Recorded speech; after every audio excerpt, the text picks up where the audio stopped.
Brother वो नए हमजुल्फ हैं आपके, पुराने नहीं जी, है ना। वो मेरे ब्रदर इन लॉ हैं जो सैयद बशीर, जो आपके भी शागिर्द रहे। हमजुल्फ ब्रदर इन लॉ नहीं होता, जी, हमजुल्फ ब्रदर इन लॉ नहीं होता।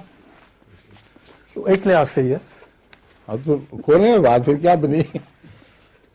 आप कहते हैं उर्दू में नहीं अंग्रेजी में है। जी, अंग्रेजी में। करेक्शन क्या करना चाहते हैं वो समझाएं। वो यही थी कि वो जो बशीर अहमद का आपने फरमाया था, सैयद बशीर शाह साहब जो जेलर रब्बा वाले के हैं, वो मेरे साले हैं, आप उनके बहनोई हैं, ये क्यों नहीं कह दिया। बहनोई है। हाँ, उनको भी बेचारों को साला कह दिया है, अच्छे बड़े शरीफ आदमी को है। ये लफ्ज साला जो बड़ा खतरनाक लफ्ज है, इससे एतराज ही किया करें।